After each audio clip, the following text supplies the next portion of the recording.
Assalamualaikum warahmatullahi wabarakatuh. Waalaikumsalam. Selamat siang Bapak Ibu sekalian. Hari ini saya selaku CGP Angkatan 9 dari Kabupaten Garut akan memberikan hasil daripada pendidikan kami, mungkin kurang lebih 3 bulan ya. Mungkin tadi kita semua pulang dari kelas ya, sepertinya ada yang lelah, ada yang mau minum. Bagaimana kalau kita ice breaking dulu? Oke, ini ada rekan saya Ibu Lia, sepertinya sudah terbiasa di kelas. Silakan dipimpin dulu Bu Lia. Bapak Ibu silahkan berdiri dulu ya. Karena sempit jadi kita bisa goyang-goyang ya. Jadi kalau misalkan saya bilang kiri, bapak-bapak ke kiri ya, kiri. Itu kalau kiri kalau satu kan kiri, kanan, kiri. Cek sound dulu ya. Kiri, Kanan, atas, bawah. Siap Bapak Ibu? Siap. Kiri, Kanan, atas, bawah, atas, kanan, kiri, bawah, bawah, atas. Terima kasih.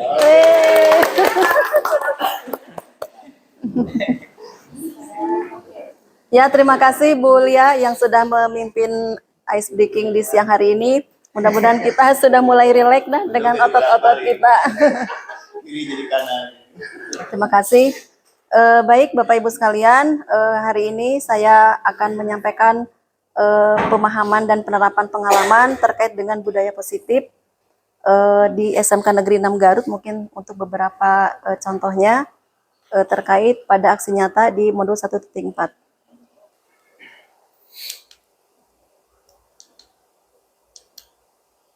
Berikutnya, ini hanya sebagai pengantar ya, kenapa kita harus menyampaikan pemahaman kita di rekan-rekan sejawat, karena kita sedang melaksanakan PGP kurang lebih 3 bulan. Ini beberapa modul yang sudah kami lalui.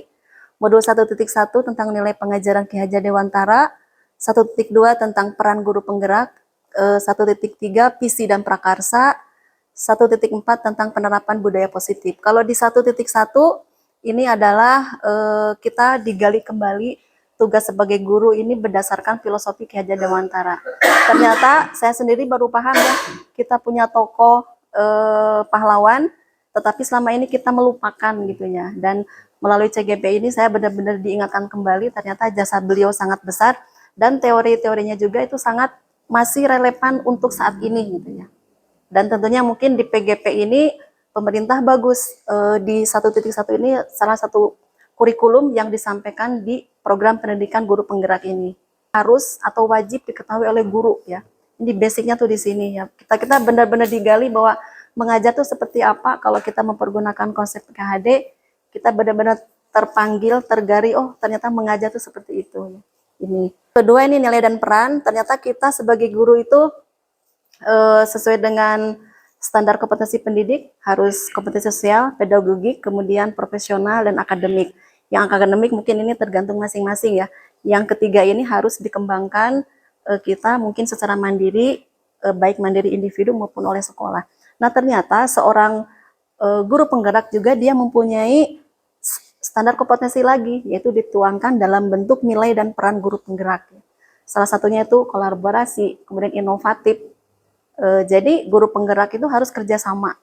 Jadi nggak boleh kerja sendiri ternyatanya, karena punya tujuan bahwa guru penggerak nanti menggerakkan sekolahnya. Kalau menggerakkan nggak bisa sendiri, berarti harus bersama-sama. Makanya kunci untuk mampu dia bergerak itu kolaborasi, berarti harus mampu berkomunikasi, harus berkepribadian yang baik. Karena biar enak kerjasama dengan yang lain kan kita harus fleksibel ya. Nah ini dikumpas tuntas di dalam nilai dan peran guru penggerak. Kemudian visi dan prakarsa ini juga dibahas terkait dengan kita sebagai bagian dari elemen sekolah harus punya cita-cita untuk memperbaiki kemajuan sekolah. Maka kita dituangkanlah dalam bentuk visi. Ya. Kita tahu sekarang sesuai dengan agenda dari pemerintah, visi kita sekarang semuanya secara nasional tuh membentuk peserta didik yang beriman bertakwa sesuai dengan profil Pancasila. Dan dalam profil Pancasila itu yang berjumlah 6 dimensi sangat lengkap semuanya ya. Dari keagamaan, dari intelektual, sosial, sampai ke kecakapan berkomunikasi, sampai ke kecakapan literasi itu dibahas. Nah, jadi ini memang PR bagi kita semua, bagaimana agar siswa-siswa kita itu nanti menjadi lulusan yang mempunyai karakter profil pelajar Pancasila.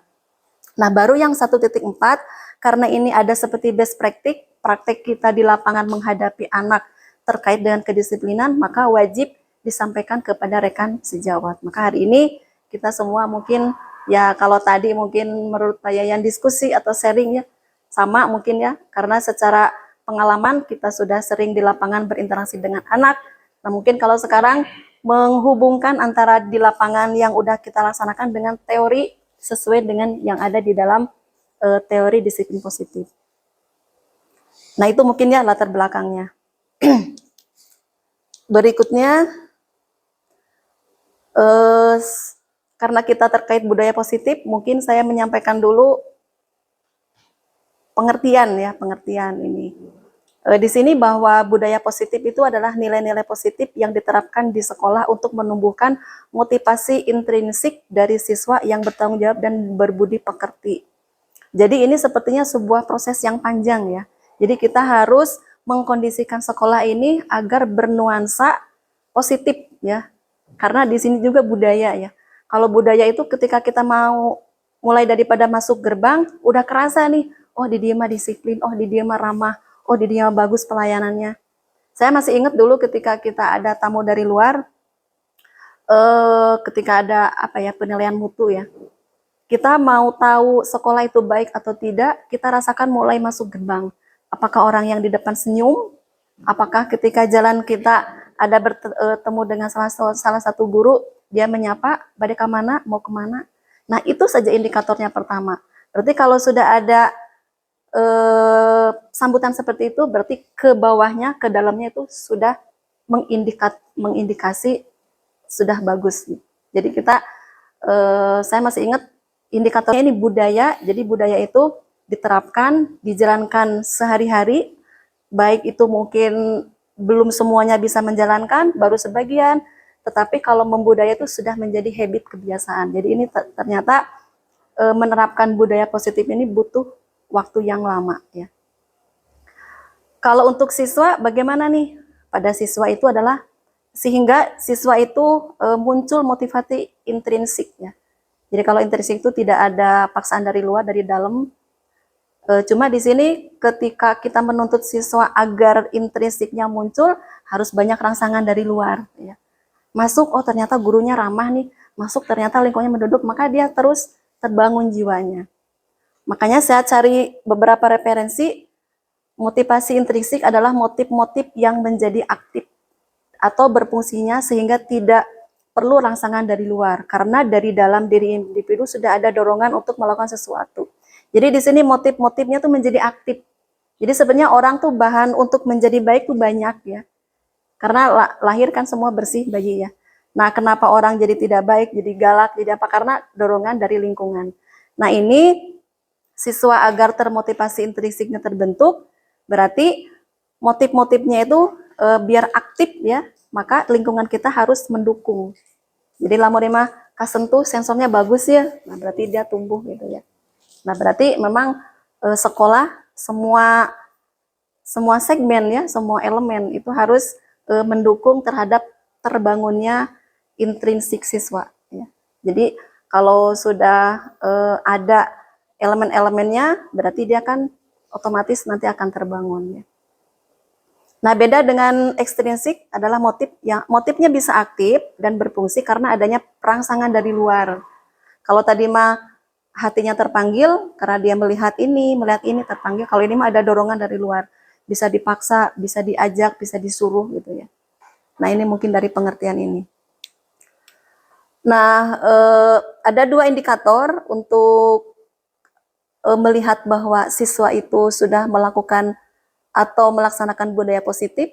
Dia mempunyai sikap tanggung jawab dan berbudi pekerti ya. Jadi tanggung jawab itu dia apa yang dilaksanakan dia bisa konsekuensi, dan berbudi pekerti ini sepertinya udah akumulasi ya. berbudi pekerti itu kan merupakan output ya. Jadi kalau orang ramah, sopan, berarti budi pekertinya bagus. Tapi kan agar ramah dan sopan butuh waktu yang panjang.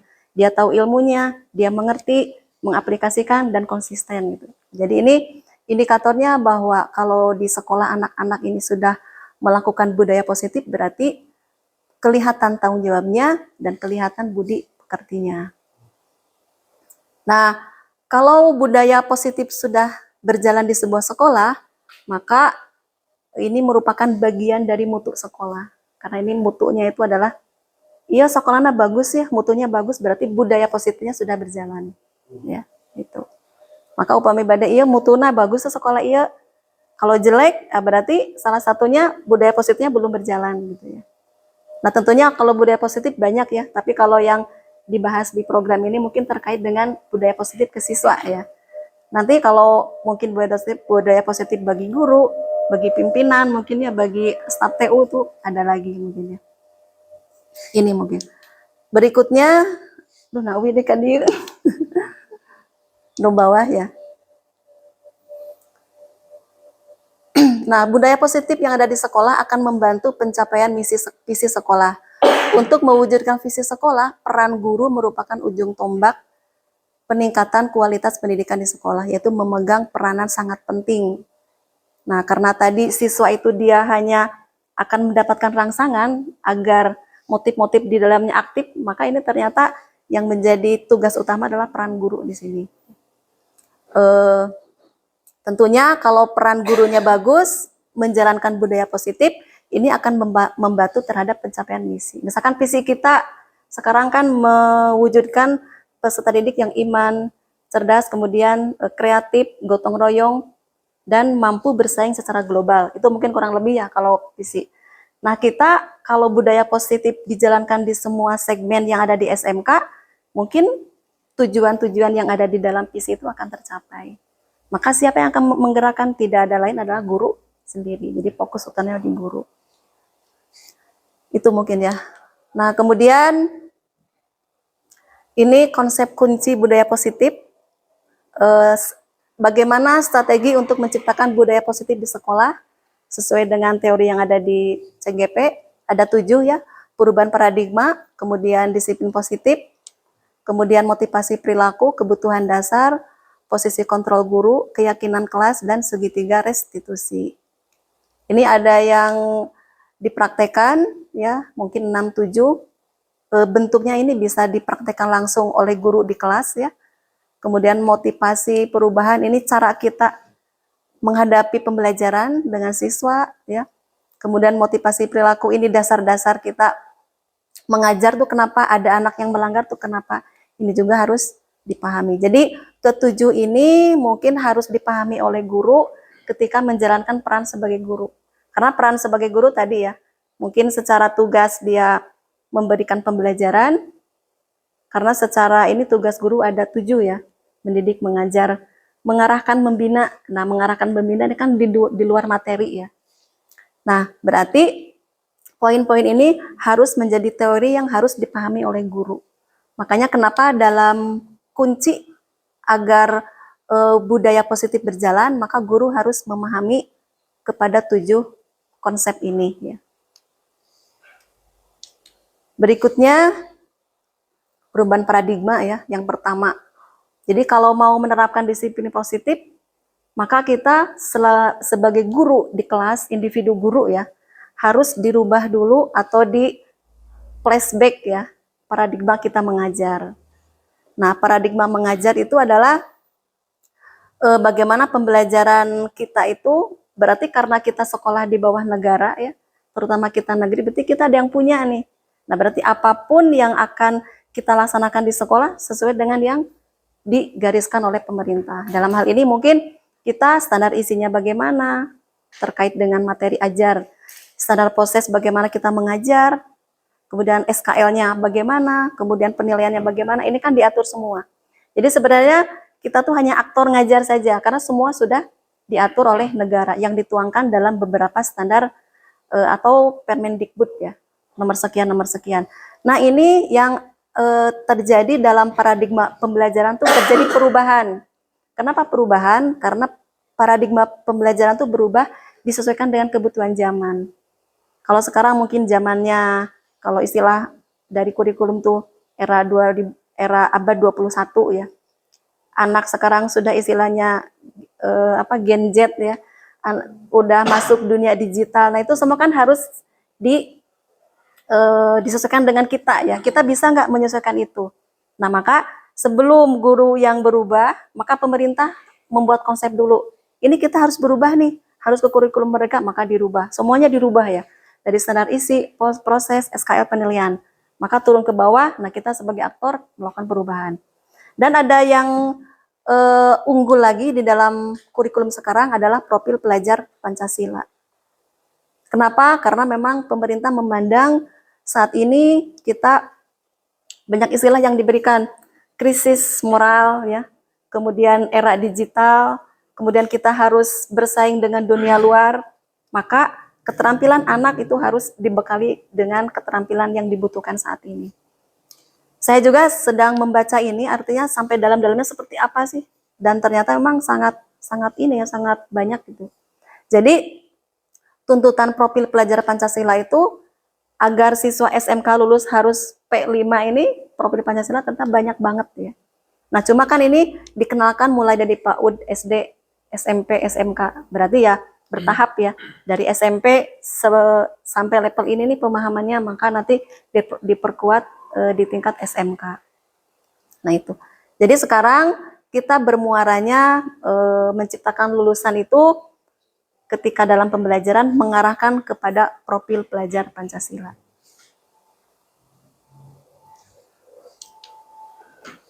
Berikutnya miskonsepsi tentang teori kontrol ya. Artinya ini kita di pembelajaran tadi disampaikan di awal, selain memberikan materi kan kita punya kewajiban mengarahkan anak mendidik ketika anak ada melakukan indisipliner atau pelanggaran dan sebagainya. Nah, ternyata konsep-konsep yang dulu yang kita sudah dipahami di awal itu terjadi pergeseran karena memang dirasa kaku, dirasa sudah tidak sesuai, atau ini kalau saya lihat itu lebih kepada psikologi ya, psikologinya yang berubah. Misalkan ini dulu teorinya itu adalah stimulus respon tentang dunia ya. Kalau sekarang mempergunakan teori kontrol. Realitas atau kebutuhan kita sama, ternyata kita berbeda ya. Jadi kalau ada anak yang melanggar, kita selalu memberikan pemikiran bahwa kamu harus datang jam 7. Oh iya, saya udah datang jam 7, anak terlambat. Kita kan taunya terus dikasih sanksi saja ya, tanpa tahu apa kejadian yang sebenarnya ketika dia datang ke sekolah lebih 30 menit. Apakah dia membantu orang tua, pas ditanya ternyata orang tuanya jualan, jam 4 dia udah bangun, membantu dulu. Nah, itu kan berarti keadaan kita tuh berbeda ya. Nah, ini makanya ketika menghadapi anak yang bermasalah, tidak langsung dijudge, kamu salah kah, tapi ditelusuri dulu, sabab musababna gitu ya. Kemudian semua orang melihat yang sama, setiap orang memiliki gambaran yang berbeda. Ya kayak kita melihat gambar, sekarang kan sering ya mengecek ketelitian kita, konsentrasi kita, ada gambar mirip-mirip siluet, silakan tebak gambar ini. Menurut ini cewek, menurut ini nenek-nenek, ya menurut ini anak. Nah itu kan jadi memandang persepsi ya. Itu artinya setiap orang memiliki pandangan yang berbeda. Itu harus diakui oleh kita ya. Jadi anak berbeda-beda, rekan juga berbeda-beda, kita harus ini. Kalau kita memandang harus yang sama kan nanti larinya debat, larinya konflik ya. Karena kita memaksakan pandangan kita sama. Kemudian mencoba mengubah orang agar berpandangan sama dengan kita. Kita harus memahami bahwa pandangan orang lain tentang, kita berusaha untuk memahami pandangan orang lain tentang dunia. Jadi pemikir ngobrol baik dengan anak ya, dengan rekan. Orang sedang beropini tentang A, berarti kita pahami dulu, maklumi dulu gitu ya. Kalau kita langsung dijudge, oh salah, debat, lah itu nggak akan bagus ya. Nah ini. Kemudian perilaku dilihat sebagai kesalahan, semua perilaku memiliki tujuan. Ini ya. Ketika ada anak yang melakukan kesalahan, kita selalu mengatakan, oh salah. Nah ternyata dia ada tujuannya sendiri. Ya. Mungkin nanti ke kebutuhan dasar manusia ini. Orang lain bisa mengontrol saya, hanya Anda yang bisa mengontrol diri Anda. Jadi ini memang konsep dulu istilahnya apa, diktator berarti ya. Kamu harus ini, harus ini. Nah, sekarang mah lebih ke fleksibel. Jadi ternyata yang bisa mengontrol diri kita itu adalah kita sendiri gitu ya.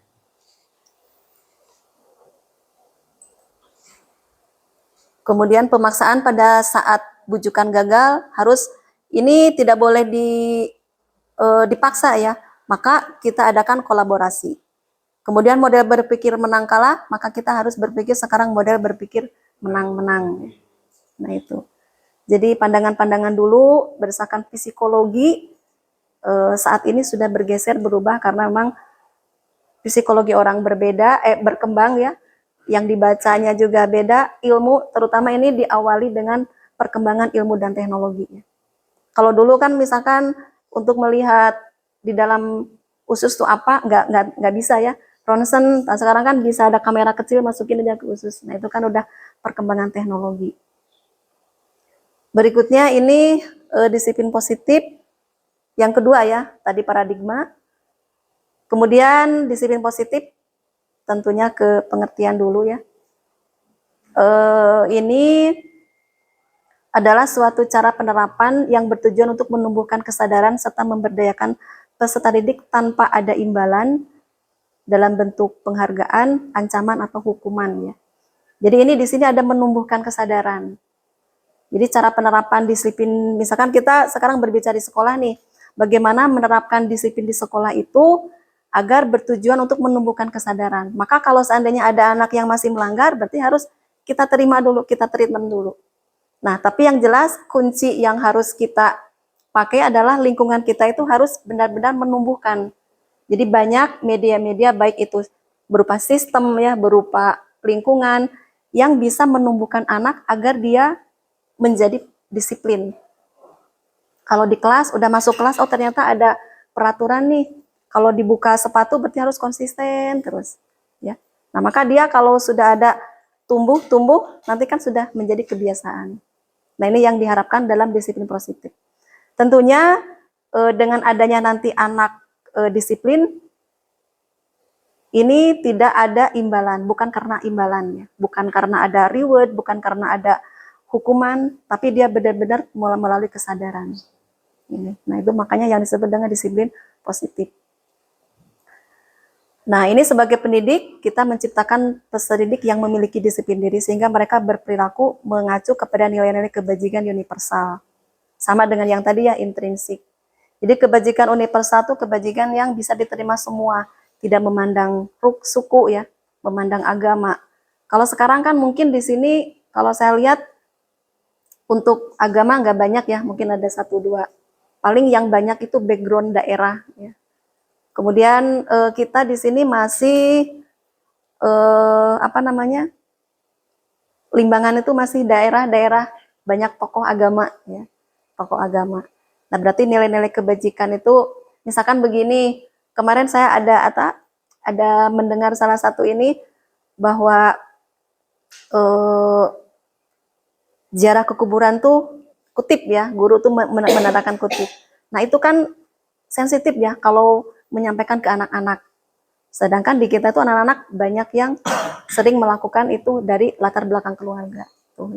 Nah, itu nilai-nilai yang harus diterapkan ke kita itu harus benar-benar, kalau dari segi ras kita tidak banyak masalah ya, dari segi agama cuma dari background lingkungan dan keluarga, atau istilahnya teh muatan lokal di daerah gitu ya.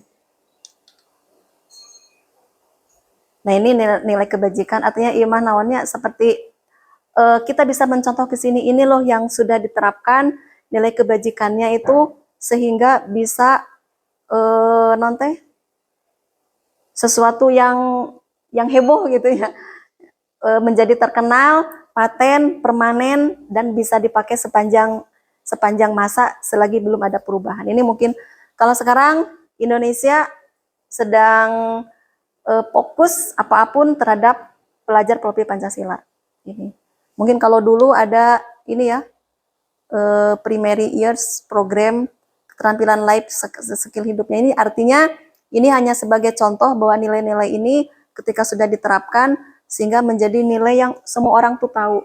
Jadi ingke seperti siga nama profil Pancasila selagi belum ada apa-apa dari pemerintah, artinya belum ada perubahan, sudah menjadi kosakata sehari-hari buat anak ya. Duh, anak harus inovatif ya, anak harus kreatif ya. Jadi kita di kelas juga sebagai guru harus mengarahkan ke sana ya. Misalkan pembelajaran yang inovatif seperti apa, harus hal-hal kecil pun disentuh melalui yang ada di dalam sub-sub elemen di dalam profil Pancasila gitu.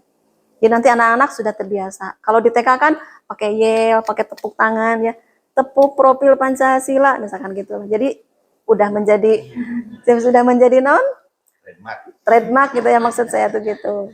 Nah ini mungkin sekarang belum ya, belum. Nah itu mungkin itu artinya salah satu contoh nilai kebajikan. Kemudian posisi kontrol ya, ini jika terjadi kepada kita selaku guru dari pembelajaran, ada anak yang sekira-kiranya menurut kita melanggar kedisiplinan, maka kita harus melakukan pembenahan, peneguran, karena itu wajib ditegur. Nah cuma kita sering di posisi yang mana? Nah di dalam program guru penggerak ini ternyata setelah digali ada 5 jenis ya, ketika kita harus memberikan menerapkan kedisiplinan terhadap anak ketika anak melakukan kesalahan. Ada yang penghukum ya, kemudian pemberi rasa bersalah, teman, pemantau, dan manajer. Ada yang tahu mungkin ini Pak Dedeyana, Pak Abeng? Kira-kira penghukum teh nu kumaha? Aduh, ulang dulu.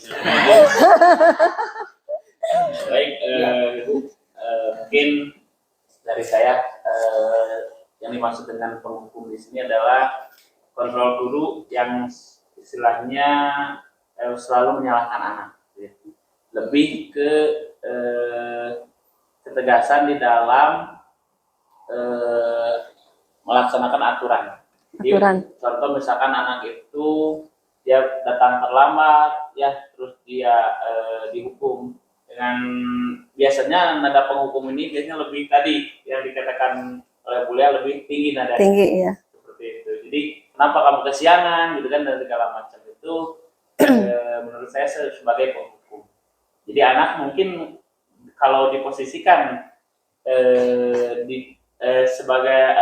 di dalam penghukum ini anak merasa tidak nyaman. Ya, tidak nyaman ya. Ya. Betul. Terima kasih Pak Abeng ya pencerahannya nih. Tepuk tangan dulu. Jadi namanya juga penghukum ya. Jadi satu arah, kemudian nadanya tinggi ya. Jadi anak juga jadi merasa cemas ya. Gitu. Nah mungkin nanti kita bisa melihat ya. Kita sehari-hari ada di posisi yang mana ya. Kita melihat dulu ini ada tayangan video. Aduh nggak ada suaranya. Masih naren ya. Naren. Kenapa?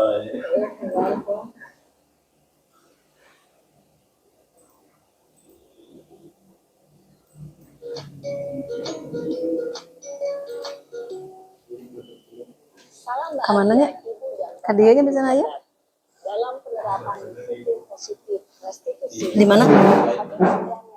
Oh iya. adalah 5 positif kontrol. 5 positif kontrol dalam restitusi adalah proses perjalanan seorang pendidik agar dapat mengenali dirinya.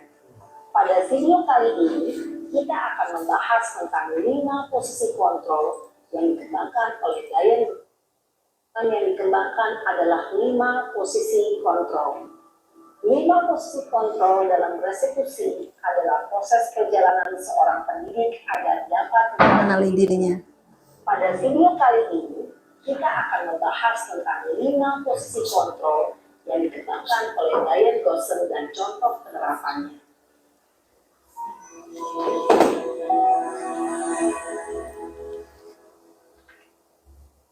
Lima posisi kontrol itu adalah 1. Posisi penghukum. 2. Posisi pembuat rasa bersalah. 3. Posisi teman. 4.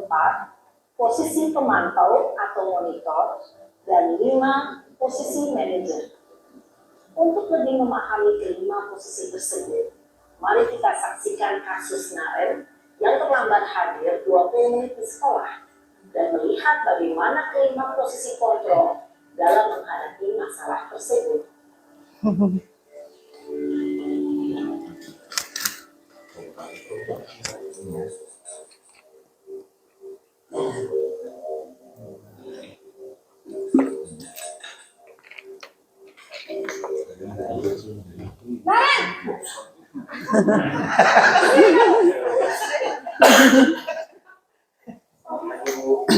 Selalu terlambat. Kamu deh, pasti terlambat. Maaf Bu, saya Apa? Apa coba? Alasan kamu apa lagi? Kapan sih kamu tidak terlambat? Malas. Dasar pemalas. ketika restitusikan Sih kamu. Sudah berapa Pembuatan kali jempret. terlambat? Sana, kamu keliling lapangan basket 2 kali. kenapa saya harus ke lapangan basket Bu? Kenapa? Kamu melawan ibu? Berani-beraninya jawab.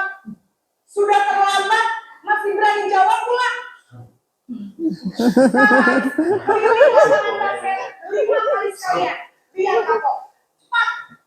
Pergi sana ke lapangan basket. Posisi pukul biasanya berjalan dengan nada tinggi, menghakimi, menunjuk-nunjuk, menyakiti, dan menyindir. Hukuman bisa berupa fisik maupun psikis. Ibu dan bapak guru hebat. Dampak yang terjadi pada murid ketika guru berada pada posisi pemukul adalah murid cenderung akan memberontak, bahkan menyimpan dendam. Nah, dendam. Buahnya ada dendam. Naren.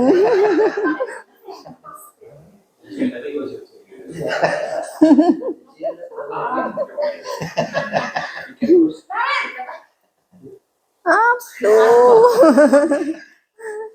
Selamat pagi Bu. Naren. Kamu kenapa terlambat lagi, nak? Ya Tuhan, Naren.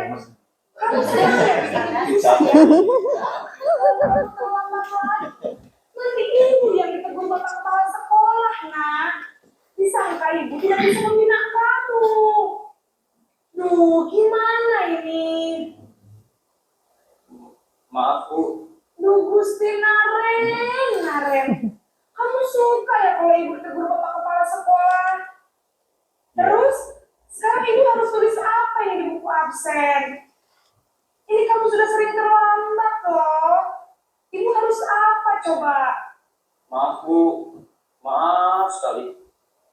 Ya sudah, lain kali jangan bikin ibu susah lagi ya nak ya. Ibu tidak akan kuat lagi kalau kamu begini terus. Bisa jantungan kalau ibu ditegur bapak kepala sekolah. Sana cepat kelas. Maaf ya Bu. Maaf sekali.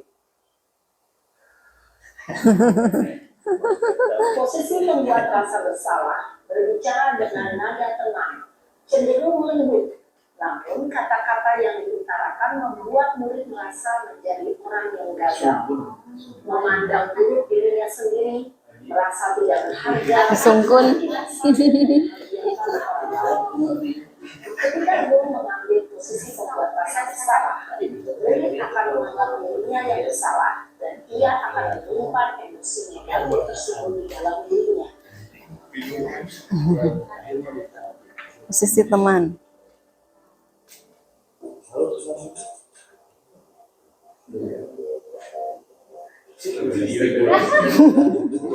Si Ece ya.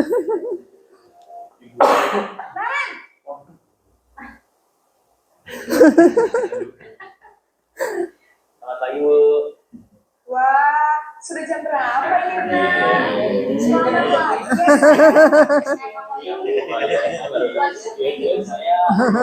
Saya Bu. Kamu malah menyalahkan ibu kamu. Paling kencang. Tapi asa jarangnya temannya di orang. Iya Bu. Saya memang Sok aya. jadi bersari kencang. Tetap gak kejar. Saya sudah sangat ngantuk nih, lain kali larinya lebih kenceng lagi ya, biar gak terlambat lagi. Bikin seneng ibu demi ibu. Bisa kan? Sudah sangat kelas. Beresin urusan absen kamu. Kamu ini ada-ada saja. Dalam posisi teman, guru berbicara dengan nada suara menjaga suasana tetap santai. Murid akan merasa senang, aman, dan akrab dengan guru. Identitas yang tercipta adalah identitas sukses atau berhasil. Namun, perlu diingat, karena ini masih dorongan eksternal, maka ada faktor ketergantungan dari murid kepada orang tertentu. Salah deui wae.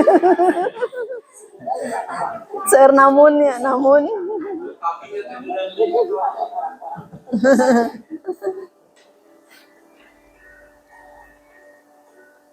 Dua deui. Pemantau. Naren,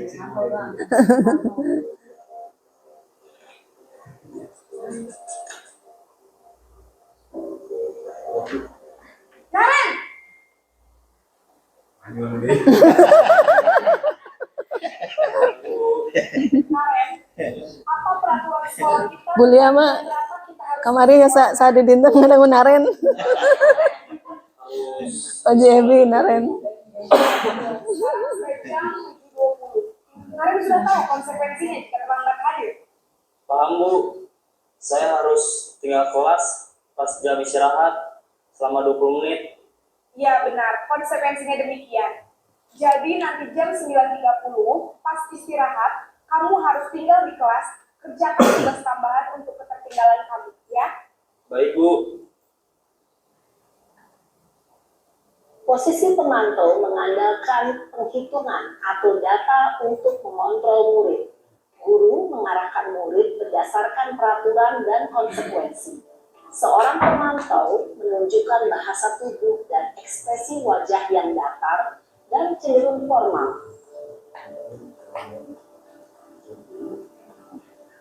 Manajer.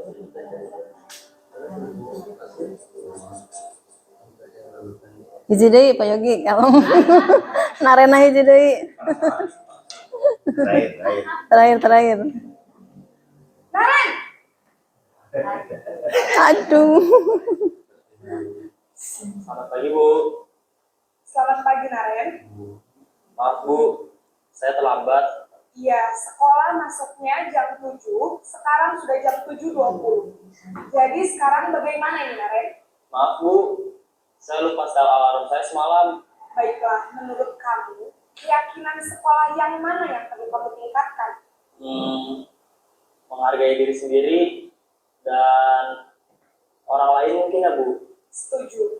Jadi, apakah Naren meyakini prinsip saling menghormati tersebut? Iya Bu, saya meyakininya. Apakah kamu bersedia memperbaiki masalah keterlambatan ini? Bersedia Bu. Bagaimana kamu akan memperbaiki masalah keterlambatan ini? Saya akan coba untuk tidak lupa menyetel alarm saya Bu. Baik, kalau Naren lupa menyetel alarm di rumah, ada orang yang kira-kira bisa bantu mengingatkan tidak? Ada Bu, kakak saya, Kak Emma. Ada lagi selain Kak Emma? Selain Kak Emma, ada ibu saya. Baik, jadi yang mengingatkan Naren adalah Kak Emma dan ibu kamu ya? Kira-kira akan mulai start alarm kapan nih Naren? Setelah pulang sekolah, akan segera saya lakukan. Baik, jadi Naren akan setel alarm untuk bangun besok pagi dan akan diingatkan oleh kakak dan ibunda Naren ya. Ada lagi yang mungkin perlu dilakukan Naren agar tidak terlambat bangun lagi. Tidak ada Bu. Baik Naren, terima kasih untuk kerjasama kamu. Sekarang kamu perlu kembali ke kelas untuk belajar. Baik Bu, terima kasih. Posisi manajer adalah posisi kontrol yang disarankan untuk membimbing murid memiliki sikap disiplin yang positif, yaitu murid yang mandiri, bertanggung jawab, dan dapat memecahkan masalah. Tujuan dari posisi ini adalah agar murid dapat berefleksi atas tindakannya Guru akan dengan tulus memberikan pertanyaan-pertanyaan bermakna, sehingga membuat murid dapat belajar dari kesalahannya dan mencari sebuah solusi untuk menyelesaikannya. Ibu dan Bapak guru hebat, setelah mengamati adegan kelima posisi kontrol tadi, kira-kira posisi mana yang paling ideal? Posisi mana yang dapat menunjang motivasi intrinsik murid? Ya, tentu posisi manajer. Posisi ini memang posisi ideal yang ingin dituju setiap pendidik. Pada posisi inilah, guru dapat menerapkan disiplin positif yang berpihak pada murid, yang memerdekakan murid. Perjalanan seorang pendidik tentunya tidak mudah untuk sampai pada posisi seorang manajer. Namun, tujuan kita pasti, yaitu menciptakan murid-murid yang mandiri, merdeka, dan bertanggung jawab. Semoga penggambaran 5 posisi kontrol yang telah diperlihatkan ini dapat menjadi ajang refleksi bagi kita semua, agar dapat terus mengasah dan menerapkan disiplin positif yang memerdekakan murid. Mari terus berlatih dan bersemangat. Selamat menerapkan. Salam dan bahagia, Ibu dan Bapak guru hebat. Referensi dari ini.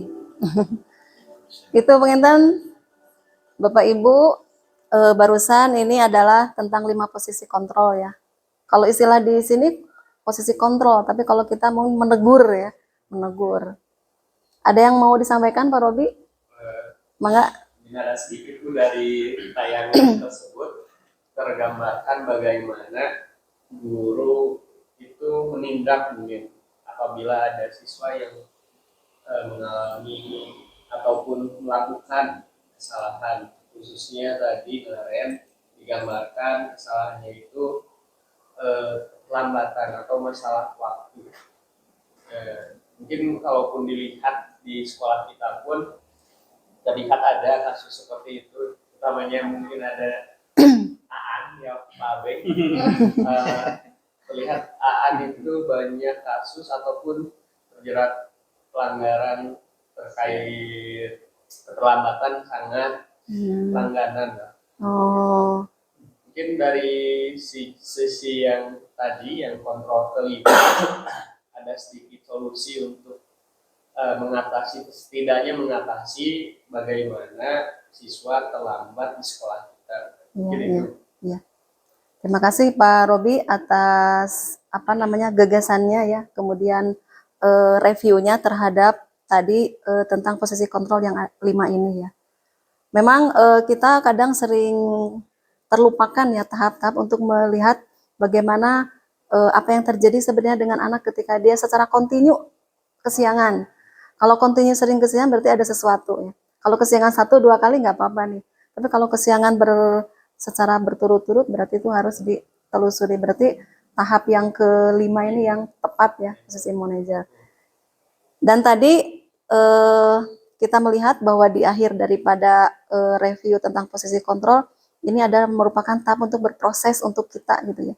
Jadi sebenarnya kita nggak bisa langsung jadi guru nih udah baru 2 tahun langsung menjadi yang tahap nomor 5 ya. Mungkin kita pernah ngalamin di tahap manajer, penghukum ya. Mungkin karena sekarang udah tahu nih ternyata seperti ini penghukum itu, kita beralih ke sini. Oh ternyata ini ada kekurangannya, beralih kita ke sini dan ya ini mah berproses melalui tahap ya. Pengalaman kita di lapangan mungkin dan saya lihat memang ketika melihat anak itu ini ya banyak behind gitu ya. Saya kemarin melakukan keyakinan kelas aja. Anak yang memang kurang rapi, kurang ini, ketika dibawa ke depan, silakan kamu ke depan nulis. Terus itunya kan nggak rapet, ambil sendiri. Dia seneng ya, disuruh ngambil sendiri, motong sendiri. Jadi memang hal-hal yang sekecil pun mungkin kadang kita sering merupakan nggak menghargai anak gitu. Kan kita kadang-kadang anak mau ke depan, silakan ke depan. Itu kan butuh perjuangan besar kalau buat anak tuh ya. Itu kalau yang memang nggak biasa tuh. Tapi kalau kita agak maju sedikit 5 langkah, yuk ke payun. Tetap aja kita gini, nah yuk ke payun. Ditepuk ini aja sedikit tuh, dia udah terbangunnya tuh sangat besar sekali. Ketika ke depan mungkin dia gagap ya, kalau tidak terbiasa ke depan. Maka ketika ini Bu nggak nempel, dia bingung, kumaha Bu itu nempel. ya udah ambil itu lakban, ngambil, motong sendiri. Nah dia udah kelihatan, sepertinya itu anak mungkin kurang ini ya, jarang ke depan, jarang komunikasi. Tapi kalau dideketi, kita kasih jalan, dia merasa itu ya. Harus dibelai. Iya. Harus dibelai. Itu ya. Jadi sebetulnya mungkin Pak Haji ya, Pak Haji yang sering nanganin anak bermasalah, kita kan SMA ya, SMK. Kalau tadi seperti yang teman, kalau menurut saya cocok untuk anak TK itu. Nah TK, karena anak TK kan usahakan ulah mutung gitu ya.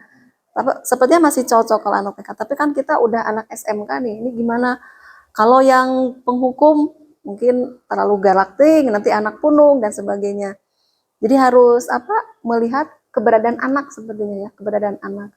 Tapi mungkin teori yang disampaikan ini manajer itu lebih tepat kalau seandainya si anak itu sudah di tahap ke-1 sudah pernah, tahap kedua sudah pernah, tahap ketiga sudah pernah.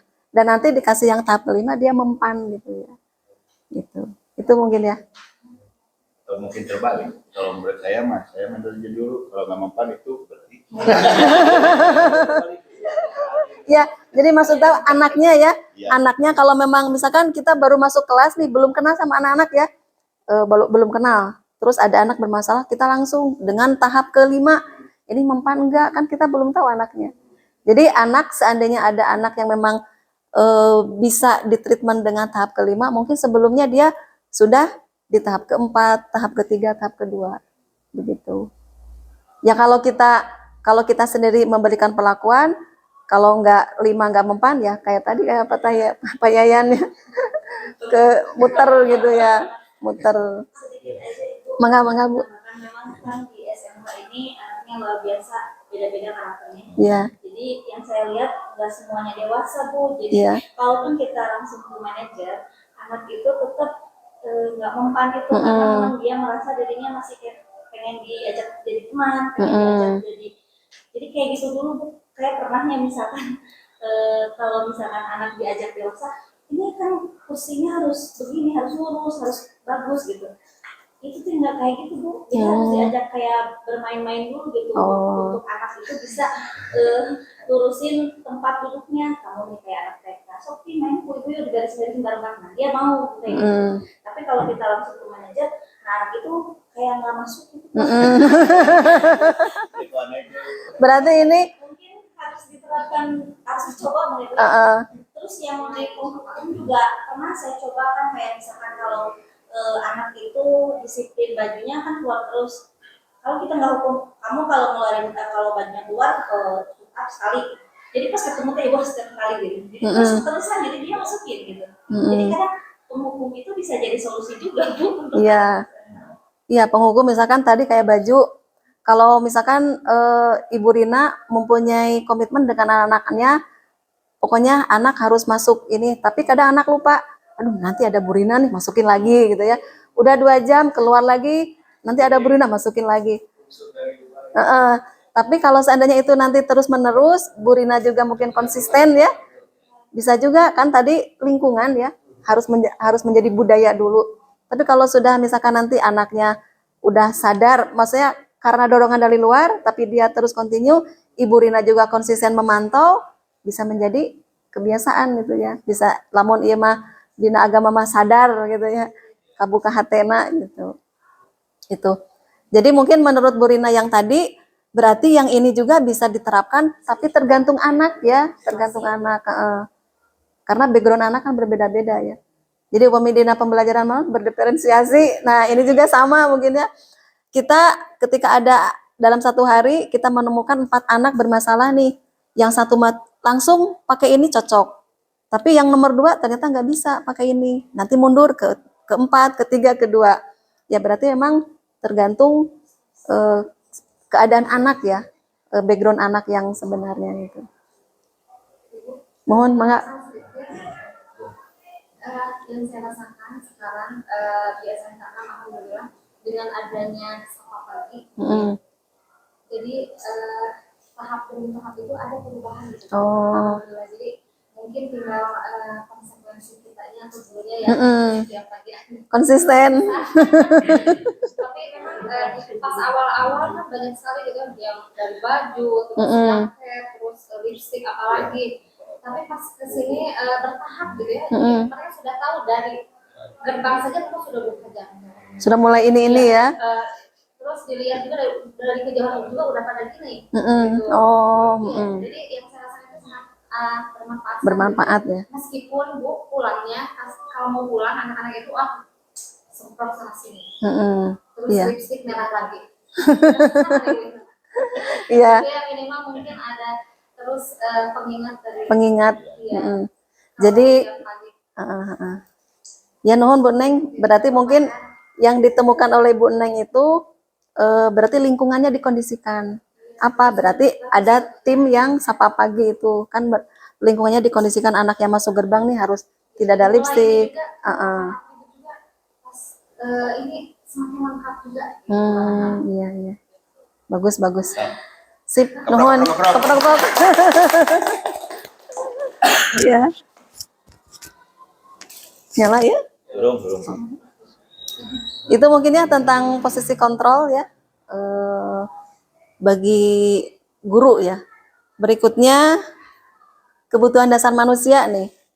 Nah ternyata kita ketika menghadapi anak yang bermasalah atau melakukan pelanggaran, kita tidak boleh atau bagaimana ya, langsung menjudge bahwa anak itu salah. Berarti kita harus menelusuri ada apa nih. Kenapa anak melakukan kesalahan? Maka di sini ada kebutuhan dasar manusia. Ini juga salah satu teori yang harus dipahami oleh guru selaku guru yang berinteraksi langsung dengan murid ya. Karena ini kebutuhan dasar manusia adalah segala sesuatu yang kita lakukan untuk mendapatkan apa yang kita inginkan. Jadi semua tindakan yang kita lakukan itu memiliki tujuan tertentu. Dan semua usaha terbaik yang kita lakukan adalah dalam rangka memenuhi kebutuhan dasar kita yang sudah terpenuhi dengan baik. Jadi anak ketika dia melakukan kesalahan punya tujuan ya. Anak ketika disiplin juga ada tujuan gitu. Mungkin ini tujuannya ke sana untuk teori kita harus paham kebutuhan dasar manusia. Ayo ada kantong narik. Nah, apa saja mungkin yang pertama bertahan hidup ya. Ini makanan pokok, pakaian, tempat tinggal. Nah, ini dari kelima ini, misalkan yang kedua kasih sayang ya. Kebebasan, kesenangan, penguasaan. Ketika kita menghadapi anak yang bermasalah atau yang melakukan pelanggaran, kita melihat jenis pelanggarannya apa ya. Misalkan anak di kelas dia itu pelanggarannya itu misalkan over duduknya ke sana sini, terus dia minta diperhatiin. Tapi dari segi keberadaan dia sepertinya orang cukup, misalkan motornya bagus ya, ini dan sebagainya. Nah berarti ketika kita lihat ini ada apa nih anak dia bermasalah di kelas. Nah kalau seandainya dia kebutuhan dasarnya kenapa dia melakukan pelanggaran, mungkin dia bertahan hidup tidak mungkin ya, karena secara fisik ya udah. Nah kemudian dia kelihatan terlalu over, nah mungkin dia ada yang hilang atau pingin dia terima, misalkan rasa kasih sayang. Di sini dia pingin diterima, pingin dipedulikan, pingin berbagi, pingin kerjasama atau menjadi bagian dari kelompok ya. Mungkin dia tidak bisa ngobrol, mungkin teman di kelasnya itu bisa menguncilkan dia, nah dia langsung bersikap over ya. Nah itu mungkin indisipliner yang dia laksanakan, tetapi dia ada sesuatu yang pingin dia cari, yaitu kasih sayang ya. Nah ini, jadi ketika kita menemukan anak bermasalah, kita ajak ngobrol, pasti nanti kita akan menemukan berarti dia ada salah satu yang pingin dia dapatkan dari kelima ini ya. Misalkan kalau yang penguasaan power dia ingin untuk diakui ya, kemudian didengar, berprestasi atau pencapaiannya. Misalkan ada anak yang ranking, tetapi nggak ada apa-apa di kelas nih, wali kelas nggak memberikan apresiasi, wali kelas tidak mengumumkan, akhirnya dia murung, besoknya nggak masuk 2 hari, dia diem di rumah. Kita kan nggak tahu ini kenapa, pas ditelusuri nggak ngomong, tapi dia curhat ke kakaknya, kita ngomong, nah itu. Ini kemarin ini. Nah, itu bisa juga terjadi seperti itu ya. Tuh. Oke, berikutnya motivasi perilaku. Jadi ini motivasi anak juga, apakah dia mematuhi peraturan atau tidak, ini berdasarkan pada motifnya ya. Jadi ada dua jenis, motivasi ekstrinsik dan motivasi intrinsik ya. Kalau untuk menghindari ketidaknyamanan atau hukuman berarti itu termasuk ekstrinsik. Untuk mendapatkan imbalan termasuk ini. Nah, berarti kalau yang benar-benar dari dalam itu adalah untuk menjadi orang yang mereka inginkan, menghargai diri sendiri dengan nilai-nilai yang mereka punya. Nah, artinya di sini bahwa anak mungkin berproses ya. Tadinya mungkin anak di sini terus ya, pinginnya pingin dihargai dan sebagainya. Tetapi kalau lingkungannya sudah mendukung, kita sudah ada sistem yang bagus di sekolah, budayanya udah bagus, mungkin nanti bisa bertahap anak akan menjadi ke sini ya. Jadi motivasi yang dia laksanakan tuh memang benar-benar dari dalam. Tidak menghindari hukuman ya. Tidak ingin dihargai, misalkan tidak ingin dihargai, saya mah udah pingin menjunjung nilai saya gitu. Tuh ya. Ini hanya pengertian saja apa itu hukuman, konsekuensi, restitusi. Nah, jadi dari materi ini mungkin saya sendiri dulu taunya hanya hukuman dan konsekuensi ya. Hukum yang tadi satu arah yang disontohkan oleh Pak Dedeyana ya. Konsekuensi itu ada peraturan, tata tertib mungkin ya. Mungkin ada dua jenis kalau di sekolah, yang di kelas dan yang umum di sekolah yang mungkin Pak Haji. Nah, ternyata ada lagi yaitu restitusi. Nah, ini mungkin konsep baru, bisa mungkin saya juga ingin mulai menerapkan, mungkin nanti juga dengan rekan-rekan semua menciptakan kondisi bagi murid untuk memperbaiki kesalahan. Ini ternyata kolaborasi, ya, proses kolaborasi yang mengajarkan murid untuk mencari solusi. Jadi untuk ketika ditemukan kesalahan anak, maka kita cari solusi bersama-sama. Ya. Nah, ini keyakinan kelas, ya. Berikutnya, kenapa kita sebagai guru itu harus punya atau paham tentang keyakinan kelas. Jadi ini memang diawali dengan adanya peraturan, adanya tata tertib ya, adanya sanksi, hukuman dan sebagainya. Maka di sini ada keyakinan kelas. Keyakinan kelas di sini memiliki peran yang kuat dalam memotivasi perilaku positif, karena keyakinan kelas didasarkan pada nilai-nilai universal, misalkan keselamatan, kesehatan yang diakui secara luas oleh semua orang tanpa memandang latar belakang budaya, agama, dan bahasa. Ya. Nah, jadi kalau keyakinan kelas itu disusun bersama-sama oleh murid. Jadi kita sebagai fasilitator, tadi kan kolaborasi ya, sebagai fasilitator, apa yang akan dituangkan dalam keyakinan kelas itu aspirasi dari mereka. Ya. Nah, mereka yang menyusun, mereka yang mengeluarkan aspirasi, menyusun, dijalankannya oleh mereka. Nah, berarti itu kita sebagai guru hanya sebagai fasilitator atau mendampingi dalam penyusunan keyakinan kelas. Nah, saya kemarin melaksanakan pembentukan keyakinan kelas bersama anak-anak 11 TKJ 5 ya.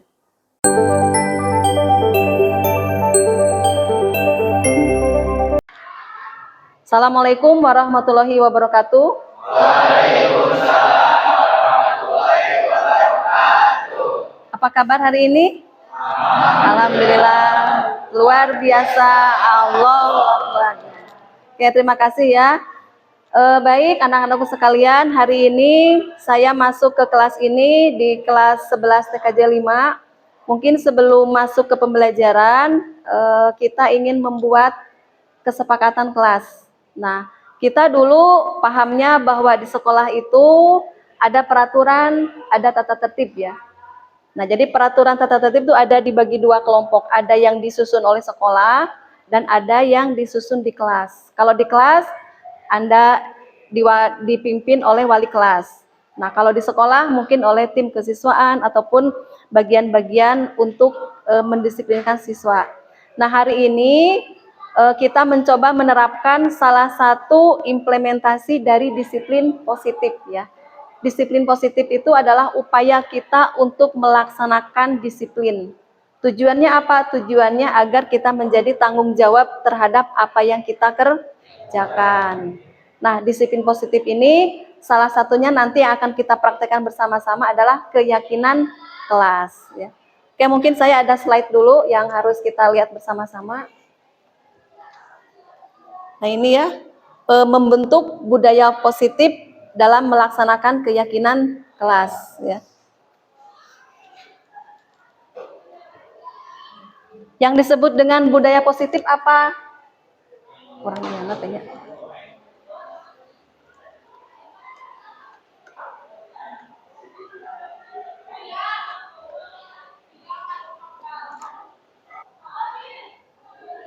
Nilai-nilai positif yang diterapkan di sekolah untuk menumbuhkan motivasi pada diri siswa yang bertanggung jawab dan budi pekerti. Ya, jadi di sini nilai-nilai positif yang ditanamkan kepada kita hasil daripada intrinsik. Intrinsik itu dari dalam ya, dari dalam sehingga nanti apa? Menumbuhkan motivasi agar siswa menjadi tanggung jawab dan berbudi pekerti. Jadi ada dua, tanggung jawab dan berbudi pekerti. Tanggung jawab itu adalah kita bertanggung jawab terhadap apa yang kita laksanakan. Berbudi pekerti itu adalah tampilan kita, output kita. Kita ngobrol halus, kita sopan ya. Kita patuh, itu berarti budi pekerti Anda. Jadi budi pekerti itu output dari kegiatan kita sehari-hari. Karena kita sudah tanggung jawab, kita sudah memahami nilai-nilai kedisiplinan, maka nanti outputnya kalau itu tertanam secara intrinsik di dalam, ya, berarti itu diamalkan. Maka hasil yang diamalkan itu dalam bentuk budi pekerti. Makanya kita sering lihat, oh anak itu mah sopan, bapak itu mah baik, bapak itu mah ramah. Nah itu adalah output ya. Kenapa orang sopan, kenapa ramah? Sudah melalui proses yang panjang. Dia baca ilmunya, dia praktekkan, dia hayati, sehingga dia output keluar. Nah maka di sini disiplin positif yang diterapkan kepada siswa itu ada dua, agar kita menjadi tanggung jawab dan kita menjadi siswa yang mempunyai budi pekerti. Nah ini harus diterapkan di sekolah ya. Mutu dari sekolah dapat dilihat dari budaya positif yang hidup dan dikembangkan oleh warga sekolah. Maka kita sering melihat, aduh sekolah itu mah mutunya bagus. Misalkan nanti Anda mau ke kampus nih, saya mau kuliah di ITB sebab mutunya bagus. Saya mau kuliah di Unpad sebab mutunya bagus. Nah, Anda bisa melihat mutu bagus itu kenapa? Banyak indikatornya. Misalkan lulusannya kerja di mana. Termasuk Anda dulu masuk ke SMK 6 ketika SMP. Mungkin Anda punya penilaian. Oh, da mutuna kieu, oh da guruna kieu. Nah, itu penilaian. Ya. Nah, maka ini untuk mencerminkan bahwa sekolah itu bagus, maka salah satunya harus menerapkan budaya positif agar mempunyai mutu yang positif. Jadi tetap nanti outputnya mutu ya. Semakin kita menerapkan disiplin positif, semakin banyak kita yang melaksanakan kebaikan, disiplin, orangnya berbudi pekerti, maka itu semakin menampakkan bahwa mutunya bagus. Nah, misalkan iya saya namanya Aupan. Aupan teh setiap dinten teh datang paling awal, bajunya rapi, sepatunya selalu dibuka. Kalau ada tugas nggak pernah telat. Tapi itu konsisten, tidak hari-hari tertentu saja. Semua mata pelajaran, semua guru, ke teman-teman ramah semua. Tidak pernah pilih-pilih teman. Nah berarti Aupan ini mutunya sudah bagus, ya mutunya. Jadi Anda juga bisa mempunyai mutu. Mutu saya gimana sih? Nah, maka lihat output dari kita. Kedisiplinnya bagaimana, budi pekertinya bagaimana. Jadi dua indikator ini ya. Nah, jadi disiplin positif ini sebagai cerminan dari mutu sebuah sekolah.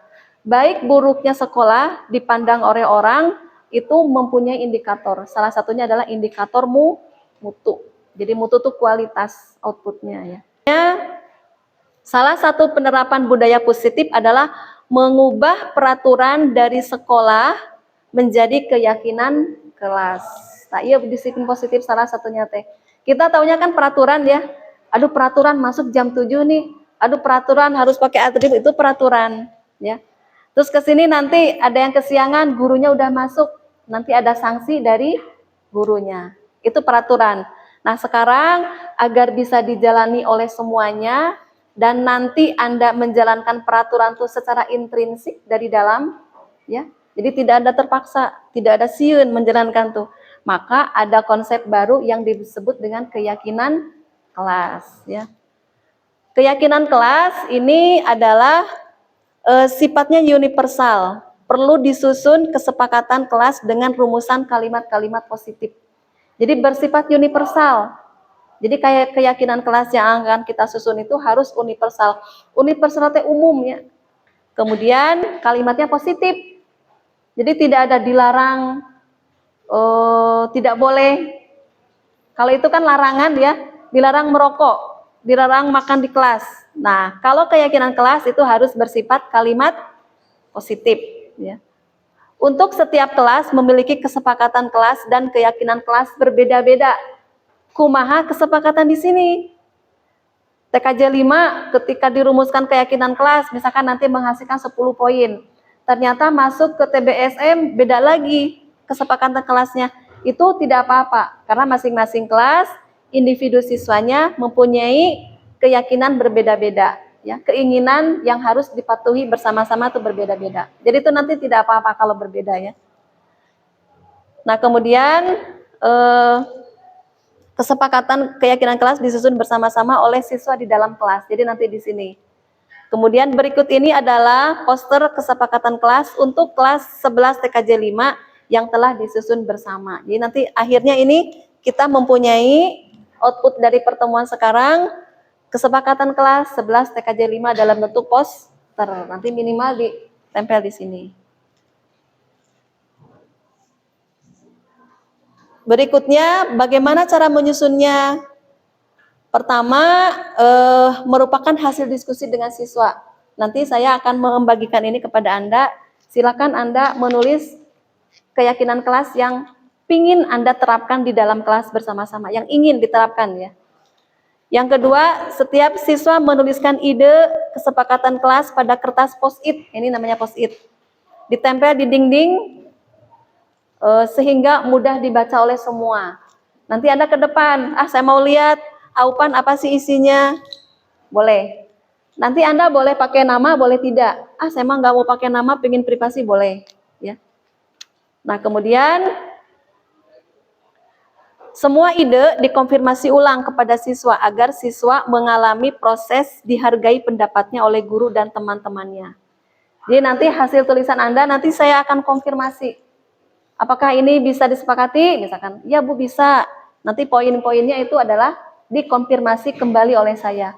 Untuk apa? Untuk menghargai apa yang sudah Anda tuliskan. Ya. Misalkan saya menuliskan ide ini, saya butuh dikonfirmasi lagi karena harus dihargai ide Anda. Ya. Kemudian setelah disepakati menjadi sebuah komitmen, maka tulisan di post-it itu dikonversi ke dalam bentuk poster sederhana. Dari sini nanti dipindah ke dalam poster. Ini pakai apa biasanya bikinnya? Aplikasi apa? Canva di handphone kan mudah ya. Nanti Anda boleh yang udah jadi manual di sini, nanti oleh KM sekretaris dibikin di Canva. Boleh di print ya. Misalkan ini menjaga kebersihan, simpan alat ke tempat semula, disiplin, kemudian senyum, salam, sapa, sopan santun, saling menolong. Ini kan tidak ada kata-kata larangan ya, dilarang menyimpan sembarangan, tidak ada. Jadi semuanya berbentuk kalimat positif. Enak nggak dibacanya? Enak. Anda merasa tertekan tidak? Tidak ya. Nah ini jadi enak. Kemudian ini budaya ya, tepat waktu mengumpulkan tugas. Nah, ini kalau disepakati nanti Anda ada yang menulis ini berarti disepakati untuk dijalankan, berarti ini ada nanti tepat waktu mengumpulkan tugas. Jadi semua guru mapel yang memberikan tugas berarti Anda harus tepat waktu ketika mengumpulkannya. Kemudian budaya 5R. Ada yang tahu 5R? Ringkas, rapi, resik, rawat, rajin. Ya, 5R ini silakan diimplementasikan bersama-sama di dalam kelas. Mau di sini atau mau ketika di lab praktikum. Ya. Bersikap baik terhadap teman, selalu berpikir positif, mengumpulkan tugas, kesempatan presentasi. Jadi kalau ada nanti mapel yang tugasnya presentasi, Anda harus mempunyai kesempatan untuk ke depan digilir. Jadi presentasi itu untuk eta wae ya, harus semuanya tampil untuk presentasi. Melatih kepercayaan diri. Menghargai teman yang sedang berbicara. Kalau ada yang ngomong, Anda diam dulu, dihargai dulu ya. Kemudian berkesempatan diskusi dan menggunakan media buku atau HP untuk belajar. Jadi Anda ingin punya waktu ketika ada guru di kelas tuh baca buku atau mengakses HP untuk belajar. Nah, berarti itu nanti oleh gurunya masing-masing. Nah, itu mungkin salah satu contohnya ya. Sekarang Anda menulis yang akan dijadikan menjadi bahan keyakinan kelas. Terserah Anda maunya apa ya. Yang penting, saya mah pengen menerapkan disiplin di kelas ini, kira-kira bisa dipakai bersama-sama. Udah ditulis, boleh pakai nama, boleh tidak, nanti tempel di sini ya, di papan tulis ini, yang tidak ada.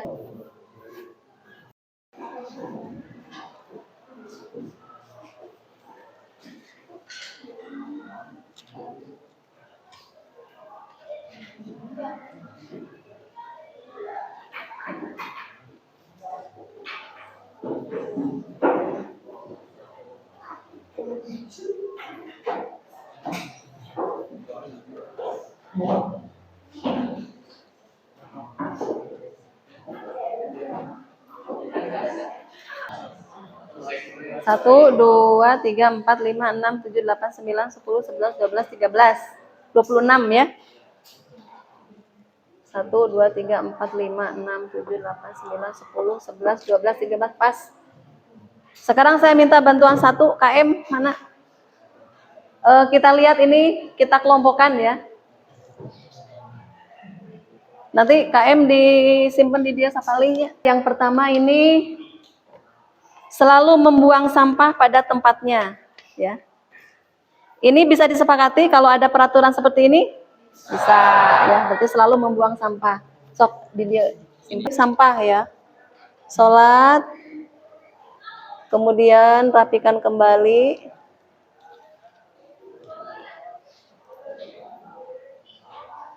Nah ini sama, buang sampah pada tempatnya, berarti sama ya. Jadi kalau ada 4 tapi sama, berarti nanti menjadi 1 poin. Ya. Tidak berisik saat belajar, membuka sepatu saat di kelas, membuang sampah pada tempatnya, melaksanakan piket kelas. Ini ada 4 ya. Nah yang ada membuang sampah ada 1 nih. So.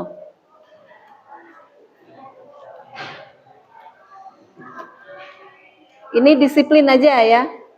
Berarti nanti kata-katanya apa? Kalau disiplin aja.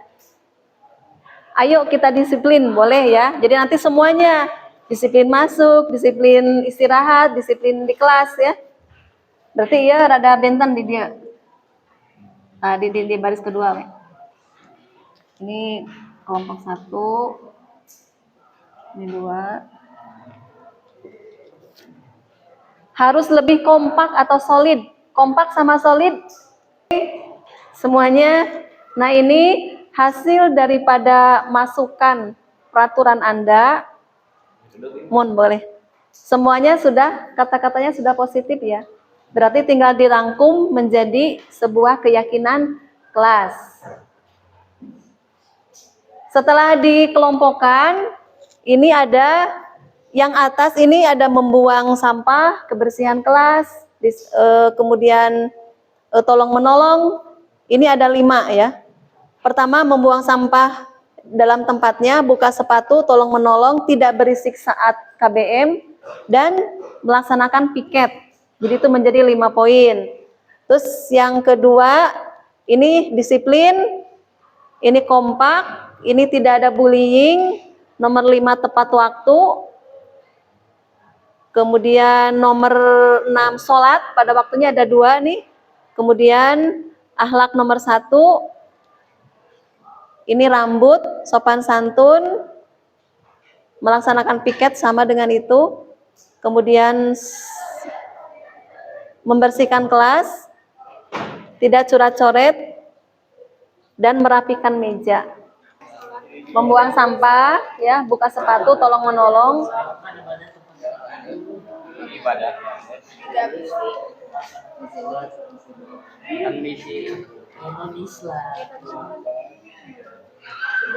Melaksanakan sepatu. Ibadah. Nempel di dia, tepan nempelkan.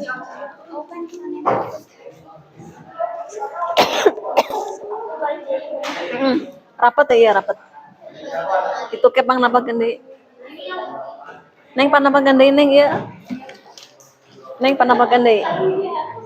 Kanggo dokumentasi. Saya di dia anu ya. Rapet. Nah, sok. Eta didinya rapet.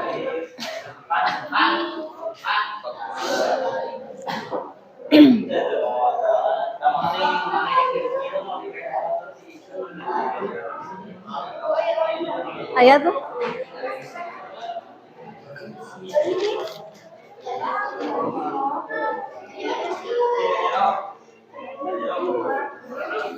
Ini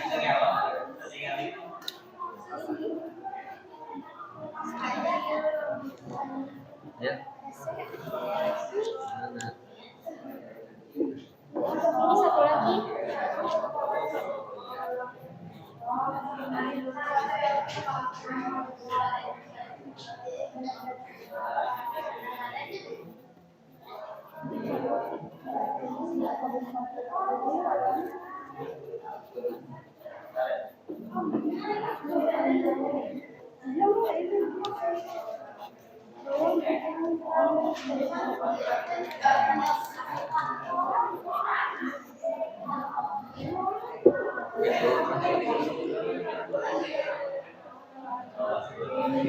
Untuk membuka sepatu sebelum masuk ke kelas, dan yang kedua membuang sampah pada tempatnya. Ketiga, tidak berisik saat pembelajaran dimulai. Tarik kembali ke itu. Yang keempat, melaksanakan piket sesuai jadwal. Yang kelima, disiplin segala peraturan. Dan yang keenam, menjaga kekompakan kelas. Ketujuh, sayangi sesama teman dan tidak membuli. Kedelapan, masuk ke kelas tepat waktu. Dan yang kesembilan, menjaga sholat. 10. Kesepuluh, melaksanakan ibadah tepat waktu. 11, berperilaku sopan santun dan berakhlak mulia. 12, rambut berpotongan rapi. 13, terima kasih sudah tidak mencoret-coret meja dan merapikan kembali setelah pembelajaran selesai. Oke, terima kasih ya. Silakan duduk kembali. Jadi sudah kedengaran barusan ya, isi daripada hasil kesepakatan kelas. Itu adalah yang menyusun siapa? Anda semua. Jadi hasil rangkuman dari semuanya. Jadi keinginan Anda semuanya terakomodir ya. Nah ini sekarang disebut menjadi keyakinan kelas ya.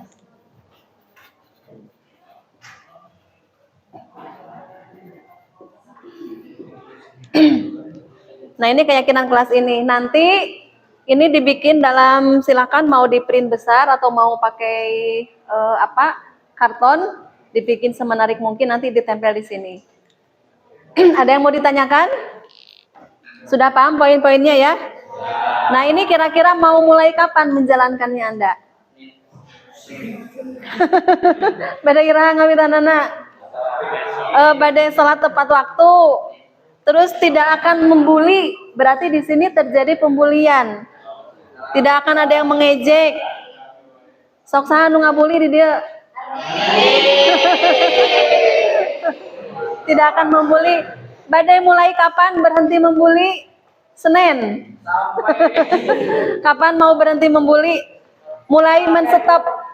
Mau menstop membuli. Saya akan menstop membuli kepada orang lain mulai kapan? Hari ini? Hari ini. Nah ini harus ada komitmen ya. Saya lihat kalau membuka sepatu sudah berjalan ya. Membuang sampah sudah berjalan? Nah, silakan yang belum, masih lupa, masih hilap, mulai hari ini ingatkan kembali ke hati Anda ya. Tidak berisik saat pembelajaran. Nah, ini ditahan dulu. Lu tadi yang ngobrol, nanti dulu. Melaksanakan piket sesuai jadwal. Silakan, ini piketnya belum ada dibikin ya. Ada mungkin belum ditempel. Menjaga kekompakan kelas, sayangi sesama teman dan tidak membuli. Masuk kelas tepat waktu, tidak ada yang kesiangan.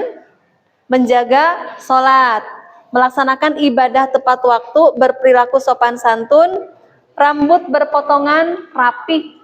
Jadi nanti ada yang masuk nih, aduh saya belum rapi, membaca keyakinan kelas jadi keemutan ya. Oh, karena ini memang disusun bersama-sama.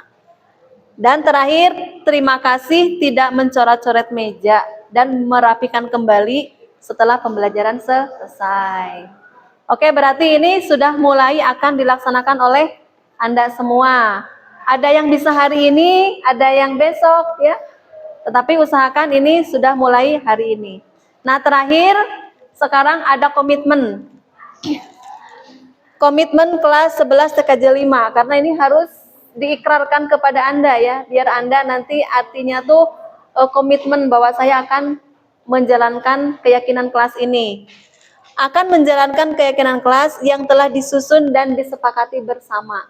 Mohon dikasih tanda tangan. Jadi satu orang ke depan untuk tanda tangan. Saya monumen nantinya dijadikan monumen, ditempel di sini. Kalau ada yang melanggar nih, aduh rambut saya gondrong, wah saya sudah mau menjalankan kesepakatan kelas, berarti Anda nanti akan teringat sendiri atau istilahnya di emutanku sendiri ya. Sok diawali oleh KM, silakan ke depan KM. Mau pakai nama, tanda tangan boleh. Nama, tanda tangan di sini. Nama dulu ya.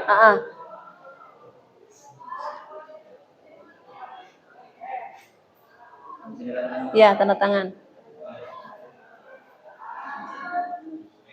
Sebelum ke depan ini dirapikan dulu ya. Oke, lanjut nomor 2, Sa. Sok.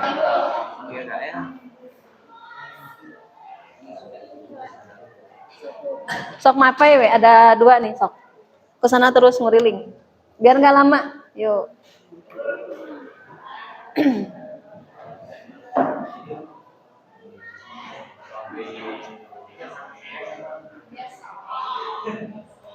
Nomor 3. Iya, Neng.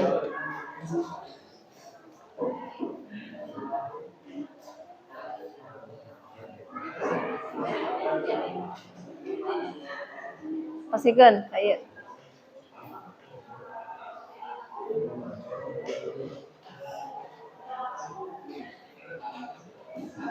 Terus, tadi tuh.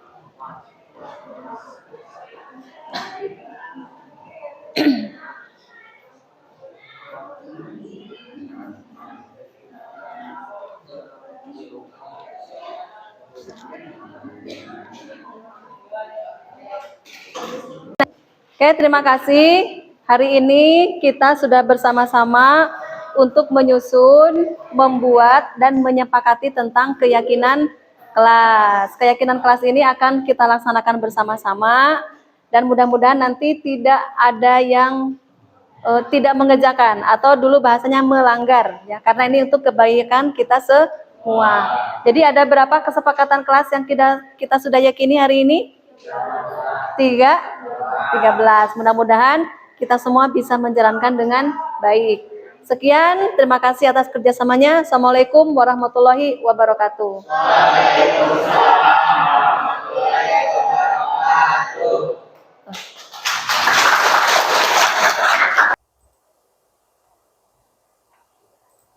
Ini mungkin untuk dokumen-dokumennya.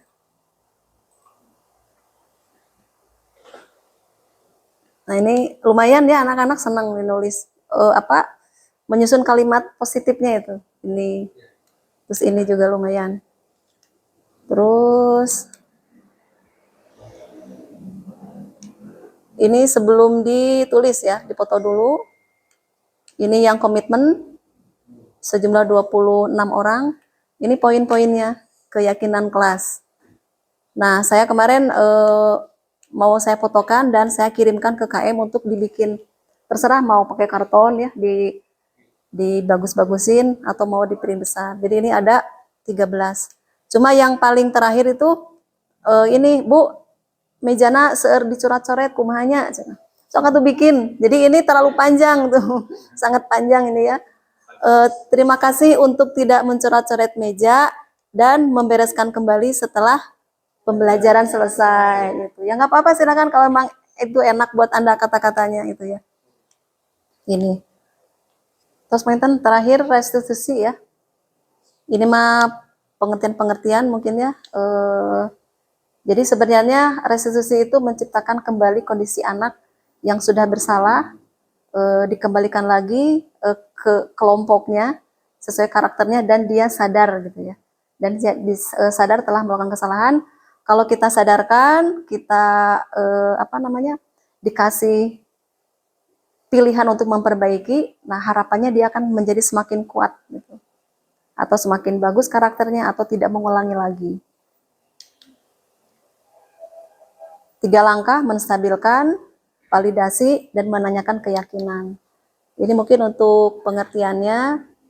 Untuk bagian yang pertama itu di sini adalah prinsipnya membuat kesalahan itu adalah bagian dari proses pembelajaran. Jadi ketika anak salah, tidak harus langsung kita judge ya. Maka kita berikan dulu bahwa ini adalah merupakan bagian dari proses pembelajaran. Kata-kata yang bisa dipilih ketika pada proses pertama menstabilkan identitas, berbuat salah itu wajar. Tidak ada manusia yang sempurna. Ibu juga pernah melakukan itu. Bapak tidak mau mencari siapa yang salah, tapi Bapak ingin mencari solusi. Misalkan ini lagi dipanggil oleh Bapak guru. Bapak tidak mau mencari siapa yang salah, tetapi Bapak ingin mencari solusi bersama-sama. Kamu berhak merasa begitu. Ya. Misalkan ini anaknya berantem, terus dia merobek baju temannya, misalkan ya. Tapi dia membela diri. Nah, boleh kamu berhak merasa begitu. Kita inikan dulu ya. Diagengkeun hatena supaya nanti di tahap kedua, tahap ketiga dia mulus perjalanannya. Dia mengakui salah, dia mau ngobrol dan mencari solusi. Untuk tahap yang kedua itu adalah validasi tindakan. Di sini validasi tindakan itu kita memberikan penyampaian kepada siswa bahwa setiap tindakan yang dilakukan murid adalah untuk memenuhi kebutuhan dasarnya, sehingga mendasari tindakan. Jadi ini pemahaman kita ya. Kita harus paham bahwa kenapa murid itu melakukan ini kembali kepada 5 kebutuhan dasar manusia. Nah, di sini prinsipnya bahwa setiap perilaku manusia berupaya memenuhi suatu kebutuhan. Jadi tetap ya, kunaon salah karena ada sesuatu yang ingin dia cari, ingin memenuhi salah satu kebutuhannya. Kata-kata yang bisa dipilih, kamu pasti punya alasan mengapa kamu melakukan hal itu. Nah, misalkan tadi udah berantem, nah kita tanyakan ini, kamu pasti punya alasan kunaon berkelahi. Padahal kamu bisa melakukan hal yang lebih buruk dari ini ya. Ini agak-agak nyungkun oge nya. Misalkan gelut tapi lukanya 1 orang. Padahal kamu bisa melakukan ini, bahkan yang lebih buruk yaitu yang luka sampai 5 orang misalkan gitu. Terus kamu melakukannya karena kamu mempertahankan sesuatu yang penting buat kamu. Nah, ini juga boleh. Nah, ini kata-kata ya. Yang ketiga adalah menanyakan keyakinan. Bahwa di sini berdasarkan prinsip teori kontrol bahwa pada dasarnya kita termotivasi secara intrinsik ya. Ketika identitas sukses telah tercapai dan tingkah laku yang salah telah divalidasi, maka anak siap dihubungkan dengan nilai-nilai. Jadi tadi dia sudah mengakui salah, kita sudah tanya kenapa alasannya, dia sudah ngobrol. Nah, maka dia kan sudah pada posisi lemah nih, udah terbuka hatinya. Nah, maka kita hubungkan nilai-nilai yang sudah ada. Iya, dulu tidak ada nilai ini, ada peraturan ini, kamu masih ingat nggak? Iya Bu, saya ingat, misalkan gitu. Nah, biarkan dia yang menyampaikan, kita hanya membuka pintunya saja. Misalkan kata-kata yang dipilih, apa keyakinan kelas kita? Nilai apa yang telah disepakati bersama? Misalkan kesiangan ya, atau tadi berkelahi. Seperti apa gambaran sebuah kelas yang ideal menurut kamu? Kamu ingin menjadi orang seperti apa? Nah, ini ya. Jadi semuanya berupa ajakan kepada anak, tapi anak yang akan menjawab sendiri. Ini contoh penerapan segitiga restitusi ya. Di sana lumayan antusias anak-anaknya.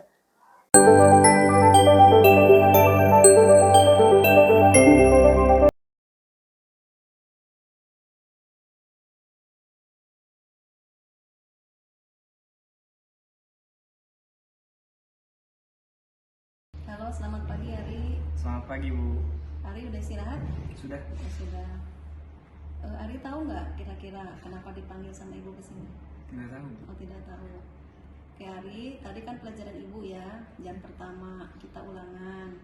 Nah, ketika proses ulangan berjalan, saya melihat bahwa Ari itu ulangannya tidak mandiri atau tidak bekerja sendiri. Artinya Ari telah mencontek dari buku. Apakah betul itu Ari?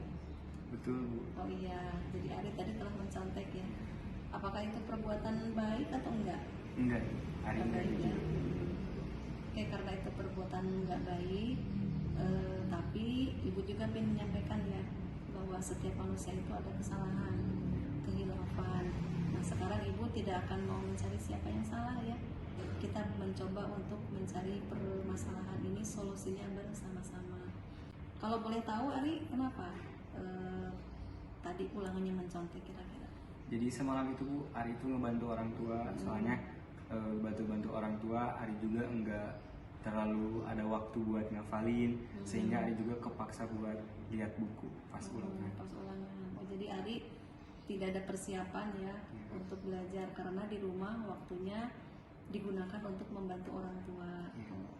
Tapi kalau alasannya sih emang bagus ya membantu orang tua. Mungkin yang perlu dilihat ini manajemen waktunya Ari mungkin ya. Oke Ari, jadi saya udah tahu masalahnya, berarti Ari memang karena membantu orang tua di rumah. Oke Ari, kalau kita dulu waktu awal semester kan sudah membuat kesepakatan kelas ya. Iya. Ada yang ingat nggak kira-kira apa saja itu kesepakatan kelas? Ada Ibu, kejujuran, tanggung jawab dan mandiri. Mandiri, berarti kejujuran ya. Iya. Kalau mencontek tadi jujur nggak itu? Enggak Ibu. Tidak jujur ya. Oke, karena Ari sudah ingat dengan kesepakatan kelas dulu. Nah, untuk masalah ini nanti ketika Ari akan ada ulangan, Ari mau bagaimana? Ari akan berusaha untuk meluangkan waktu sehingga tidak terlalu keteteran untuk ulangan besok nih. Ulangan besok, jadi mau dipersiapkan Iya. ya. Jadi nanti kalau ulangan mau mandiri. Mandiri. Berarti jujur ya, Iya. tidak akan. Oke, berarti Ari sudah menyadari ya apa yang telah diperbuat tadi dan akan berjanji untuk memperbaiki, dan kalau ada ulangan akan dipersiapkan di rumah waktunya. Dan ini juga mudah-mudahan terjadi dengan pelajaran yang lain ya, tidak hanya pelajaran ibu. Kalau ada ulangan dipersiapkan sebaik mungkin di rumah ya. Oke Ari, terima kasih. Hari ini kita sudah mencari solusi ya atas permasalahan Ari. Jadi Ari akan memperbaiki sikapnya, akan lebih mempersiapkan untuk belajar kalau ada ulangan, dan nanti Ari akan mandiri dan jujur tanggung jawab ketika ada ulangan. Begitu mungkin ya Ari ya. Iya. Oke, terima kasih Ari ya. Sama-sama Ibu. Nah, mudah-mudahan Ari jujur, mandiri dan tanggung jawab. Amin. Oke. Terima kasih. Sekarang boleh ke kelas kembali ya. Terima kasih Ibu. Yuk, mangga. Sama-sama. Assalamualaikum warahmatullahi wabarakatuh. Sebelumnya saya ucapkan terima kasih kepada Ibu Inayah yang telah membantu saya mencari permasalahan bersama-sama, yaitu mencari solusi ketika saya mencontek. Kedepannya saya akan berubah dan saya tidak akan melakukan kesalahan tersebut, dan saya akan mengerjakan ulangan secara jujur. Terakhir, mungkin kita sudah semuanya ya, 7 poin. Meskipun seadanya. Penutup, dalam penerapan program disiplin budaya positif, hendaknya guru memiliki standar kepribadian, profesional, dan sosial yang baik, di mana guru mampu merefleksi dalam posisi kontrol saat ini. Ya. Jadi tetap ini kepribadian, profesional, sosial harus ada di kita ya. Bagaimana perjalanan dirinya sebagai among atau manajer yang menuntun murid-muridnya menjadi insan yang mandiri, merdeka, dan tanggung jawab. Ini diambil dari Standar Nasional Pendidikan yang dalam bukunya Ki Hajar Dewantara. Ya. Jadi di sini tetap bahwa kepribadian, profesional, sosial harus kita kedepankan dalam menerapkan disiplin positif. Itu saja mungkin dari saya. Oh ya, dari saya pemaparan untuk kali ini terkait dengan disiplin positif, dan Selanjutnya kami persilakan kepada Wakil Kepala Sekolah Bidang Kesiswaan yang mewakili Bapak Kepala Sekolah untuk memberikan refleksi dari kegiatan diseminasi hari ini. Silakan.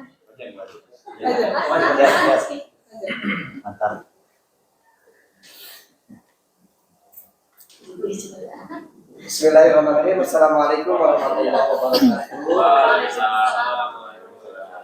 Terima kasih Ibu Inayah yang telah memberikan kesempatan kepada saya. Mudah-mudahan ini bisa mewakili Pak Antara yang hari ini tidak bisa hadir memenuhi undangan dalam rangka berdiskusi mengenai beberapa program guru penggerak yang ini sangat baik sekali, sangat bagus sekali kalau kemudian kita jalankan, diterapkan di SMK Negeri Nanggaru. Yang pertama tentu secara pribadi kebetulan saya diamanati untuk membantu Pak Kepala di bidang kesiswaan, sangat terinspirasi, sangat tertampar juga ketika ada beberapa materi yang rasa-rasanya saya dengan rekan-rekan juga belum bisa melaksanakan seperti yang konsep Ki Dewantara paparkan, pertama mengenai posisi kontrol kita menghadapi berbagai masalah di anak. Selama ini memang kita ambigu ya. Bisa jadi secara kalau kita evaluasi, saya lebih banyak di posisi penghukum, pemberi bersalah, dan belum sampai ke posisi manajer. Sekalipun tentu pada diskusi tadi kita mendengarkan bisa saja posisi ini terbalik juga bisa, sehubungan dengan berbagai karakter siswa yang ada di sekolah kita yang cukup banyak. Namun tentu ini harapan kita bisa kita sedikit demi sedikit kita terapkan sehingga siapapun di antara kita, terutama tentu sebagai guru yang menjadi among kepada di hadapan siswa, tetap memberikan muhasabah atas segala kehilapan yang pernah terjadi di siswa. Yang kedua, di bagian akhir tentu saya secara pribadi juga memberikan apresiasi kepada Ibu Inayah yang luar biasa. Mudah-mudahan program guru penggeraknya diberikan kelancaran, kemudahan. Amin. Dan tentu bukan hanya sebagai wacana ya, bisa jadi mudah-mudahan kita nanti bisa sama-sama usulkan ke pimpinan bagaimana penyusunan keyakinan kelas ini bisa diterapkan di sekolah kita, tentu melalui wali kelas ya Bu ya. Ya. Kalau tadi Ibu menyampaikan tentu sebagai sebagai percobaan dan ternyata hasilnya sangat positif ya di hadapan anak. Tentu nanti bisa kita terapkan oleh wali kelas semuanya, sehingga siapapun nanti yang khilaf dan melakukan pelanggaran, kita bisa bertanya keyakinan yang sudah kamu tulis kepada siswa apa yang kamu langgar. Insya Allah ini mudah-mudahan menjadi berkah bagi kita, terutama untuk rekan-rekan Bapak dan Ibu yang tengah mengikuti program guru penggerak ini, sehingga menjadi agen perubahan yang positif di SMK Negeri Nanggaru. Demikian, sekali lagi selamat untuk Ibu Inayah. Sama-sama. Semoga tetap sehat ya, dengan kelancaran, kemudahan program dari awal sampai akhir, dan nanti membawa nama harum baik SMK Negeri Nanggaru. Demikian, kepada Ibu terima kasih. Assalamualaikum warahmatullahi wabarakatuh. Waalaikumsalam warahmatullahi wabarakatuh. Terima kasih Pak Haji Habibie yang sudah menyampaikan refleksinya. Mudah-mudahan apa yang beliau sampaikan bisa kita laksanakan bersama-sama, kita wujudkan di SMK Negeri 6 Garut ini. Sekian dari saya, mohon maaf jika ada kekurangan. Assalamualaikum warahmatullahi wabarakatuh.